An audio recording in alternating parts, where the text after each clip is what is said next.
sebanyak apapun dosa yang pernah kita lakukan, sekelam apapun masa lalu yang sudah kita lewati, sekarang waktunya, sekarang momennya, sekarang bulannya, bahkan dinamakan dengan Syahrul Maghfirah. Bulan Ramadan adalah bulan ampunan sekarang.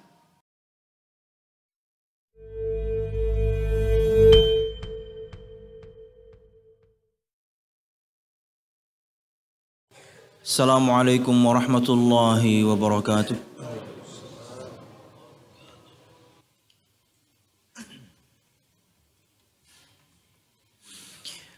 Innal hamdalillah nahmaduhu wa nasta'inuhu wa nastaghfiruh wa na'udzu billahi min shururi anfusina wa min sayyiati a'malina.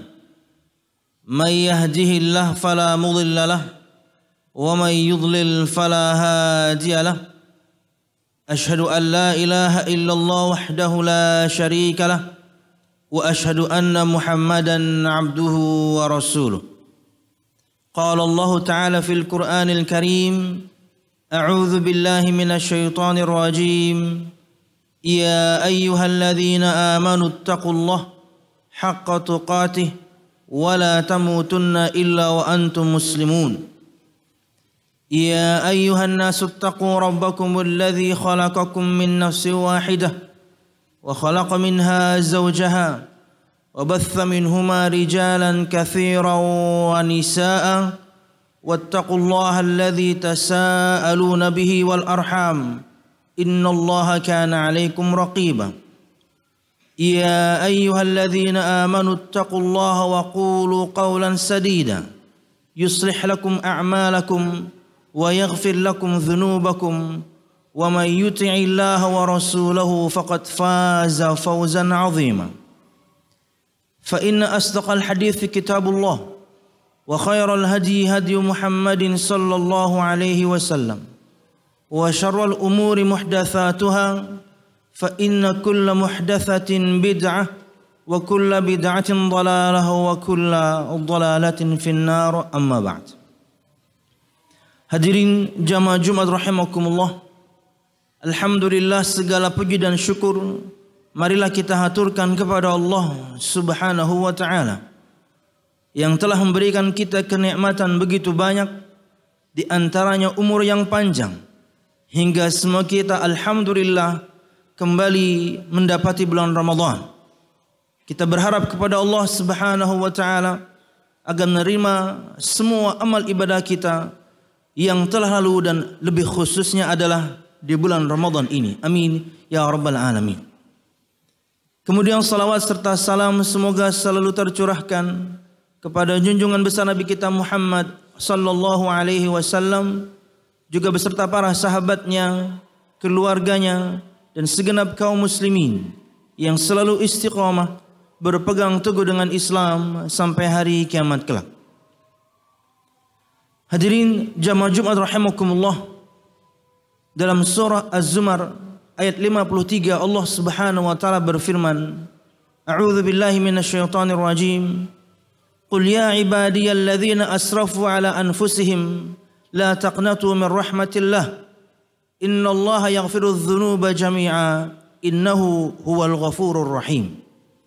Yang artinya adalah, katakanlah, wahai hambaku yang telah melampaui batas terhadap diri mereka sendiri, janganlah kalian berputus asa dari rahmat Allah Subhanahu wa taala. Sesungguhnya Allah Subhanahu wa taala mengampuni semua dosa. Sesungguhnya Allah Subhanahu wa taala Maha Pengampun lagi Maha Penyayang. Jamaah Jumat rahimakumullah, di antara keterangan Syekh As-Sa'di rahimahullah taala pada ayat ini kata beliau, Allah Subhanahu wa taala mengkhabarkan kepada semua kita akan luasnya ampunan Allah Subhanahu wa taala dengan mengatakan, qul, katakanlah, hai Nabi dan semua orang yang melakukan tugas para nabi, yaitu semua dai, katakanlah perkataan ini kepada hamba-hamba Allah Subhanahu wa taala. Mereka mungkin keluarga kita, mereka mungkin teman-teman kita, bahkan mereka diri kita sendiri. Siapa itu? yang telah melampaui batas atas dosa-dosa. Semua dosa sudah dia lakukan. Semua dosa sudah dia lakukan di masa lalu, bahkan mungkin sampai sekarang. Kata Allah Subhanahu wa taala, dan semua hai para dai yang melakukan tugas Nabi Muhammad sallallahu alaihi wasallam untuk berdakwah, janganlah kalian berputus asa dari rahmat Allah Subhanahu wa taala dengan mengatakan kepada diri sendiri, biasanya juga datang dari bisikan orang lain, biasanya juga datang dari teman-teman terdekat. Apa itu? Tidak perlu kemudian bertobat. Syekh Sa'di menyebutkan perkataan dan juga bisikan ini dalam bentuk seseorang merasa begitu banyak melakukan dosa hingga tidak layak untuk menjadi orang yang baik. Dosa saya sudah terlalu banyak. Aib saya sudah menumpuk. Tidak mungkin lagi ada jalan mengembalikan saya kepada jalan yang lurus. Tidak ada yang bisa menyelamatkan saya kepada jalan yang lurus. Kata beliau, jangan katakan hal ini pada diri sendiri. Dan jangan dengarkan perkataan seperti ini ketika muncul dari orang lain, bahkan terkadang dari teman-teman yang terdekat. Karena apa? Karena seorang ketika mendengarkan bisikan-bisikan demikian, dia akan lanjut dengan maksiatnya. Dia akan lanjut melakukan semua kemaksiatan yang membuat Allah Subhanahu wa taala murka. Hingga kemudian seorang putus asa dia dari rahmat Allah Subhanahu wa taala. Karena merasa sudah tidak layak menjadi orang yang baik. Bahkan sudah merasa tidak layak untuk menginjakkan kakinya ke masjid. Dari mana semua ini bermula? Dari teman-teman yang buruk. Jamaah rahimakumullah. Kata beliau melanjutkan, kenali Allah Subhanahu wa taala. Allah berfirman, sesungguhnya Allah Subhanahu wa taala mengampuni semua dosa. Kenapa kita tidak boleh berputus asa dari rahmat Allah Subhanahu wa taala? Karena Allah mengampuni semua dosa. Kenali Allah Subhanahu wa taala dengan nama dan sifatnya. Allah Subhanahu wa taala Maha Pengampun, bahkan satu-satunya nama dan sifat di dalam Al-Qur'anul Karim, atau salah satu di antara total 99 nama dan sifat yang kita tahu dan kita kenal, yang memiliki wazan timbangan bahasa Arab berbeda, itu hanya Maha Pengampun. Disebutkan oleh Al-Quran Ghafir, Ghaffar, Ghafur. Semua maknanya sama, tapi dia datang dengan 3 wazan atau timbangan bahasa Arab yang berbeda, menunjukkan akan tingkatan demi tingkatan ampunan dari Allah Subhanahu wa taala. Satu-satunya nama dan sifat Allah. Ya Allah Subhanahu wa taala berikan penekanan, Allah Maha Pengampun. Jangan berputus asa dari rahmat Allah Subhanahu wa taala. Sekelam apapun masa lalu kita, segelap apapun masa lalu kita, sebanyak apapun dan sudah menumpuk sebanyak apapun dosa yang pernah kita lakukan, jangan berputus asa. Minta ampunlah kepada Allah Subhanahu wa taala, karena Allah mengampuni semua dosa, semua, yang kecil dan yang besar.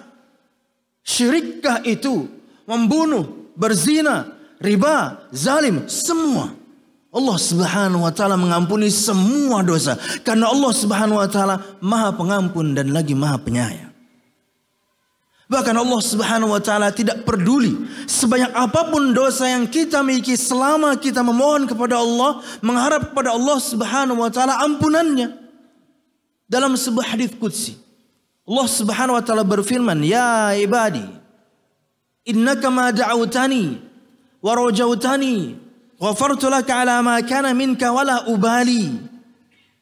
Wahai hambaku, sesungguhnya kamu, selama kamu berdoa kepadaku, selama kamu berharap kepadaku, berharap ampunan Allah Subhanahu wa taala, aku akan ampuni semua dosa-dosamu sebanyak apapun yang pernah kamu lakukan, dan aku tidak peduli. Kita punya prinsip dalam bahasan asma dan sifat Allah Subhanahu wa taala, bahwasanya jika Allah Subhanahu wa taala menafikan dari dirinya satu sifat, maka kita harus menetapkan sifat yang sebaliknya. Dalam hadis qudsi ini, Allah Subhanahu wa taala menafikan dari dirinya ketidakpedulian Akan apa? Akan semua dosa hamba-hambanya. Selama hamba itu berdoa kepada Allah, selama hamba itu meminta ampun kepada Allah, mengharapkan ampunan Allah Subhanahu wa taala, Allah tidak peduli. Maka kita akan tetapkan makna sebaliknya. Sangat pedulinya Allah Subhanahu wa taala pada kita semua hambanya. Sangat kasih sayang Allah Subhanahu wa taala kepada kita semua hambanya. Karena sebanyak apapun dosa yang kita lakukan, Allah mengampuninya. Bahkan disebutkan di potongan berikutnya, ya ibadi, law balaghat dhunubuka anana as-sama thumma astaghfartani ghafartu lak. Wahai hambaku, jika dosamu memenuhi langit, anan itu adalah awan tertinggi. Saya terjemahkan dengan jika dosamu memenuhi langit. Semua dosa sudah kamu lakukan. Kamu melakukan semua dosa yang besar. Hingga melampaui batas ini dan itu. Semuanya sudah. Kemudian kamu minta ampun kepadaku, kata Allah Subhanahu wa taala, niscaya aku akan mengampunimu. Subhanallah. Bahkan kata Allah Subhanahu wa taala pada potongan berikutnya, ya ibadi, wahai hambaku, law ataitani bi qurabil ardi khataya thumma laqitani la tusyriku bi syai'a la ataituka bi qurabiha maghfirah. Wahai hambaku, jika kamu kelak mendatangiku, bukti semua kita akan kembali kepada Allah. Bukti semua kita akan dibangkitkan lagi nanti setelah kematian. Jika kamu nanti mendatangiku di hari kiamat, membawa sepenuh, seisi, seberat, seluas bumi dosa. Luar biasa banyak. Tadi seluas langit, sekarang seberat bumi. Sekarang seluas bumi, sekarang seisi bumi dosa. Tapi kamu mendatangiku dalam keadaan tidak berbuat syirik kepadaku dengan sesuatu apapun. Ini kuncinya. Datang kepada Allah Subhanahu wa taala kelak di hari kiamat dalam keadaan ketika di dunia tidak berbuat syirik kepada Allah Subhanahu wa taala. Tapi ketika seorang berbuat syirik pun berdasarkan firman Allah yang tadi, selama dia sempat bertobat kepada Allah sebelum meninggal, Allah akan mengampuninya. Hadis ini berkaitan dengan orang yang sampai meninggalnya, alhamdulillah tidak berbuat syirik, tapi dosa besarnya masih dia lakukan. Hingga Allah sebutkan seisi sepenuh seluas bumi. Tapi dia meninggal dalam keadaan tidak berbuat syirik kepada Allah Subhanahu wa taala. Kata Allah Subhanahu wa taala, la ataituka biqurabiha maghfirah. Sungguh aku akan mendatangimu, memberikan juga kepadamu sepenuh, seisi, seluas, seberat bumi juga ampunanku, ampunan Allah Subhanahu wa taala. Maka jangan berputus asa dari rahmat Allah Subhanahu wa taala. Sebanyak apapun dosa yang pernah kita lakukan, sekelam apapun masa lalu yang sudah kita lewati, sekarang waktunya, sekarang momennya, sekarang bulannya, bahkan dinamakan dengan Syahrul Maghfirah. Bulan Ramadan adalah bulan ampunan sekarang. Bertobatlah kepada Allah Subhanahu wa taala. Kembalilah menjalankan ketaatan kepada Allah Subhanahu wa taala. Setelah sebelumnya, kemarin, bulan lalu, tahun lalu, atau beberapa tahun yang lalu, kita bergelimang dengan dosa, berlumur dengan dosa. Sekaranglah waktunya. Jika di bulan Ramadan kita susah untuk menjalankan ketaatan, jika di bulan Ramadan kita susah untuk kembali menjalankan ketaatan, bertobat kepada Allah, di hari-hari biasa di luar bulan Ramadan akan jauh lebih susah lagi. Jamaah rahimakumullah, kenapa bulan ini dinamakan dengan bulan ampunan? Insyaallah kita akan sebutkan pada khutbah yang kedua. Aqulu qawli hadza wa astaghfirullah li wa lakum wa li sa'iril mu'minin fastaghfiruhu innahu huwal ghafurur rahim.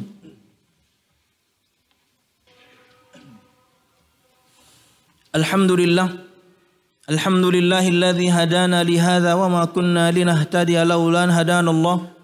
Wassalatu wassalamu ala asyrafil anbiya'i wal mursalin Muhammad sallallahu alaihi wasallam wa ala alihi wa ashabihi ajma'in. Alladzi haraba al-batil wa ayyada al-haq wa tamasa ar-radha'il wa ahya al-fada'il wa tammama makarim al-akhlaq wa hada an-nasa ila siratin mustaqim siratal ladzina an'ama Allahu 'alaihim minan nabiyyin was-siddiqin wasyuhada'i was-salihin wa hasuna ulaika rafiqa. Jamaah rahimakumullah. Disebutkan oleh para ulama 3 sebab kenapa bulan Ramadan disebutkan dengan bulan ampunan atau bulan dengan penuh ampunan dari Allah Subhanahu wa taala, atau dalam bahasa Arab Syahrul Maghfirah. Ini berdasarkan sabda-sabda Nabi Muhammad SAW yang menerangkan tentangnya. Hadis-hadis yang biasa kita dengar, hadis-hadis yang insyaallah semua kita pun sudah menghafalnya.